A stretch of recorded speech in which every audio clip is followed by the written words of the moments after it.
Hello friends, this is Mahadev Sharma and I am back with my new video Where to Invest Part 1. So before knowing where to invest, first we will know that what risk is involved in your investment. So low risk equal to low returns, medium risk equal to moderate returns, high risk equal to high returns, which means your money and your returns are based on your risk involvement. So let's begin with the low risk profile. तो low risk profiles में आता है dip plans, मतलब जो आप banks में fix deposits और recurring deposits डालते हैं वो है लो रिस्क प्रोफाइल्स. तो आ जाता है फिक्स डिपॉजिट्स यानी आप वन टाइम इन्वेस्टमेंट करके उसको सालों या महीनों छोड़ देते हैं and you will be getting returns on it. Coming to the recurring deposits, you will be receiving monthly income and you will be putting your money monthly into the bank. You will be having low returns in the recurring deposits and you will be having more returns in the fixed deposits. So let's continue. I have displayed some of the banks name in India in which fixed deposit interest rates in India for less than 1 year. So first name is Kotak Mahindra Bank and its tenure is 181 days to 269 days and you will be getting interest of 5.80% in that period of time. And the highest is IDFC Bank and its tenure is 91 days to 180 days and you will be getting highest return of 6.75% per annum, which is the highest of all the banks. So friends, आज मैं आपको एक ऐसा secret बताऊंगा जो 10 में से एक यूट्यूबर बताते हैं. तो आपको क्या पता है कंपनीज भी एफडीज प्रोवाइड करते हैं? मुझे तो लगता है आपको नहीं पता होगा, तो चलिए मैं बता देता हूँ.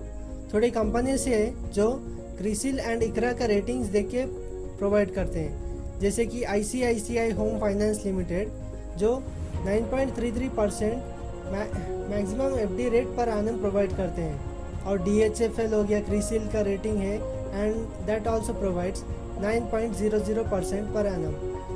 और HDFC लिमिटेड जो इकरा का रेटिंग है 7.98% एंड हुडको भी इकरा का रेटिंग है एंड 7.50, जो सब बैंक से अधिक है, सबसे अधिक है बैंक्स में जहाँ तक 6.75% है, वहीं कंपनीज आपको 9.33% तक एफडीज का रिटर्न्स दे रहे हैं.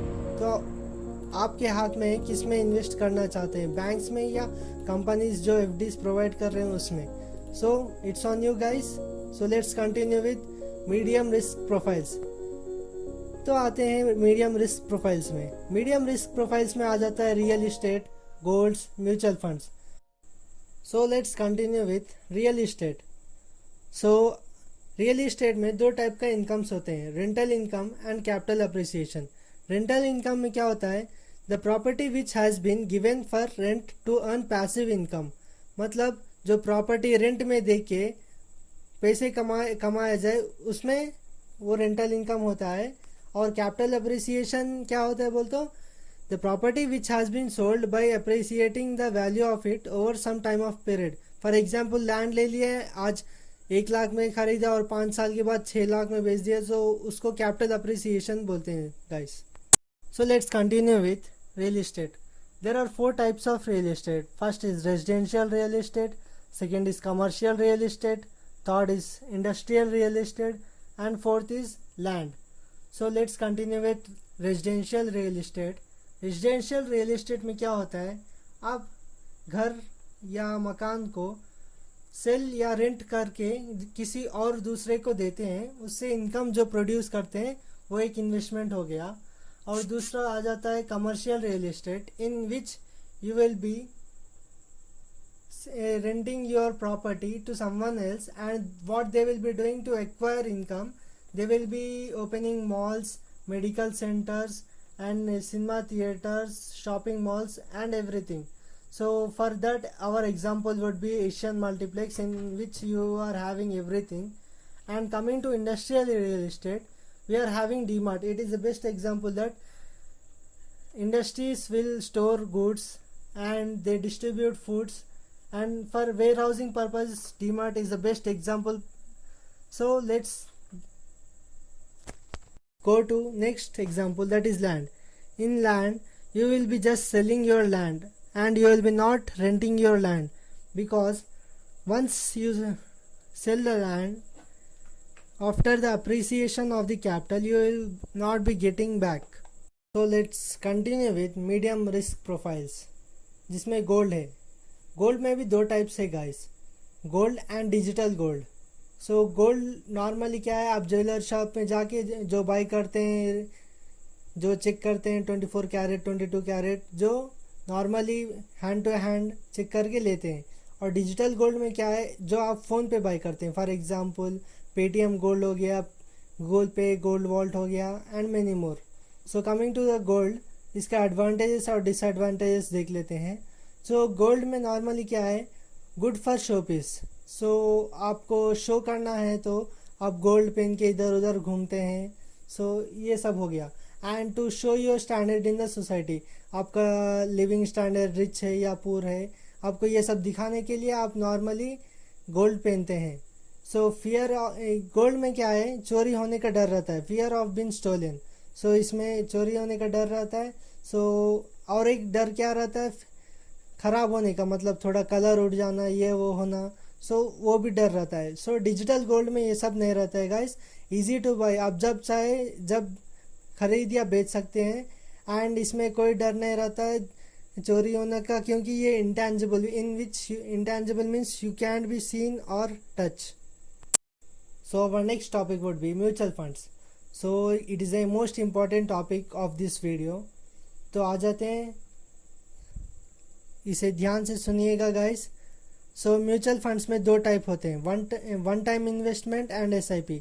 एसआईपी में जो होता है वो मंथली आप इन्वेस्ट करते जाते हैं, वो एसआईपी हो जाता है. एंड वन टाइम जो होता है, एक ही बार एफडीज की तरह आप इन्वेस्ट करके महीनों या सालों के लिए छोड़ देते हैं.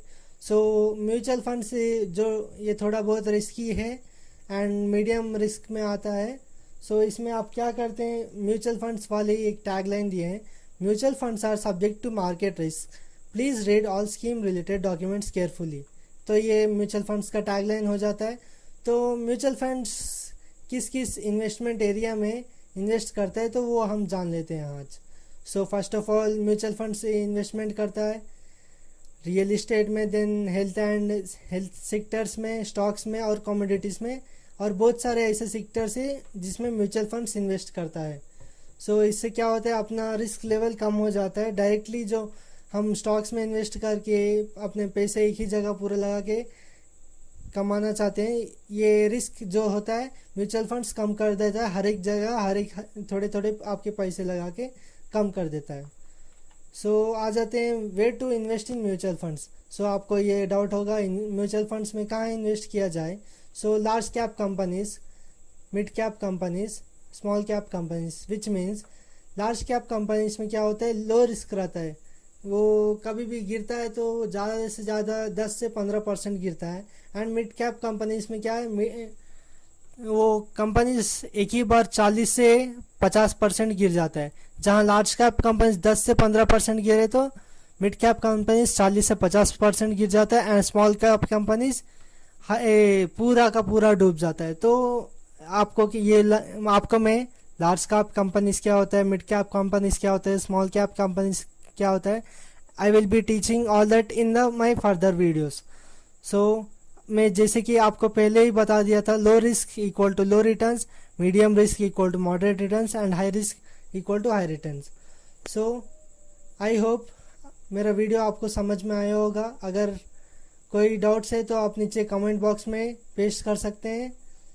सो आज का हमारा थॉट ऑफ द वीडियो होगा, not taking risk is the biggest risk, यानी कि रिस्क ना लेना भी बहुत बड़ा रिस्क होता है. सो और एक थॉट है, take risk in your life, if you win you can lead, if you lose you can guide. तो मैं क्या कहता हूँ गाइस, सो मैं नहीं, बड़े लोग कहते हैं, एक्चुअली ये क्वाइट स्वामी विवेकानंद का है. सो वे क्या कहते हैं, रिस्क लीजिए लाइफ में, अगर आप जीतेंगे तो दूसरे को लीड कर पाएंगे, अगर आप हारेंगे तो दूसरे को भी गाइड कर पाएंगे. तो अगर आपको वीडियो अच्छा लगा है तो सब्सक्राइब कीजिए, लाइक कीजिए एंड शेयर करिए guys. Thank you for your support.